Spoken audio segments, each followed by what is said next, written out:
La chronique Showbiz vous est présentée par les Caisses des Jardins de la Baie et Diffusion Saguenay. Qu'est-ce qu'on va voir au niveau des spectacles en fin de semaine? C'est ce que Caroline va nous dire ce matin. Comment ça va aujourd'hui? Très bien. Écoute, on a une belle programmation encore. Beaucoup de spectacles de ce temps-ci. On tombe dans le vif. Toujours, François. Puis avec l'arrivée du festival Jazz et Blues aussi, on va avoir beaucoup de trucs.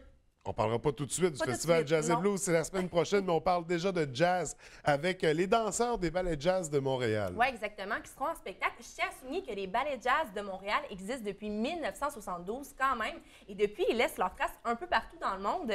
Juste pour te donner une petite idée, ils ont fait plus de 2000 spectacles dans 65 pays différents. C'est assez énorme. Oui. Et là, justement, dernièrement, et plus précisément le 26 mars, ils étaient en spectacle en Asie. Et là, ils sont de retour au Québec pour rencontrer le public du Saguenay. Et justement, durant la soirée, ils vont nous offrir un programme triple, c'est-à-dire qu'il y aura le tableau Mona Lisa qui est dansé sur une espèce de trame sonore de tapement de machine à écrire. C'est assez spécial. C'est un duo de danseurs qui font cette chorégraphie-là. Et c'est vraiment très athlétique et très langoureuse comme danse. Et il y a aussi l'autre pièce qui s'appelle Au Balcao, qui, elle, est inspirée de classiques de mambo cubain. C'est une pièce plus dynamique, plus décontractée, avec une touche humoristique, bien sûr. Bref, un tableau un peu plus rafraîchissant. Et finalement, il va y avoir la dernière pièce qui s'intitule Cosmos, qui est une danse plus moderne, plus énergique. Moi, j'ai regardé un extrait et sincèrement, là, j'étais épuisée pour les danseurs. Donc, d'après moi, ça doit être le tableau le plus intense des trois, mais ça reste à voir. Donc, si ça vous tente d'aller voir ça, le coût des billets est de 40 $, mais ça a l'air vraiment bon. C'est très impressionnant d'après ce que j'ai vu. Donc, une super soirée au Théâtre Banque Nationale ce vendredi à 20h du côté du Palais municipal. Un artiste québécois, un des préférés actuellement, je crois, Marc Dupré, qui sera de passage. Exactement. On connaît Marc Dupré pour être le coach fidèle de l'émission La Voix, mais il est également coach à l'émission La Voix Junior et il le sera également pour une deuxième saison. Je ne sais pas si tu te souviens, mais au milieu des années 90, Marc Dupré a commencé sur scène en tant qu'imitateur et en tant qu'humoriste. Et c'est vraiment là qu'il s'est fait connaître. Des fois, on a tendance à l'oublier un peu. Et c'est en 2005 qu'il a décidé de miser sur sa propre voix et de sortir son tout premier album qui s'intitule Refaire le monde. Tout au long de sa carrière, il a gagné plusieurs prix au Gala de la Disque, entre autres le prix de l'interprète masculin de l'année en 2003. Et là, en 2014, il nous sort son dernier album, son 5e en carrière, qui s'intitule Là dans ma tête et qui comporte des chansons à saveur folk, pop et électro et aussi beaucoup de chansons qu'on a pu entendre régulièrement à la radio.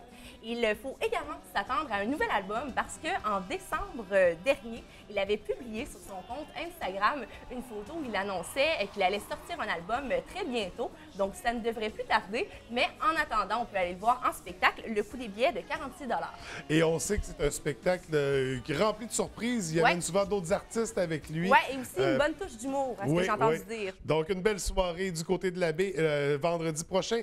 À la salle Pierrette-Godreau, samedi, c'est Laurence Jalbert. Oui, qui nous offrira un spectacle en lien avec son 11e album qu'elle a sorti en février dernier, 2016 plutôt, et qui s'intitule Ma route. Ça fait un peu plus de 40 ans qu'elle chante. En fait, elle a commencé à chanter à l'âge de 15 ans.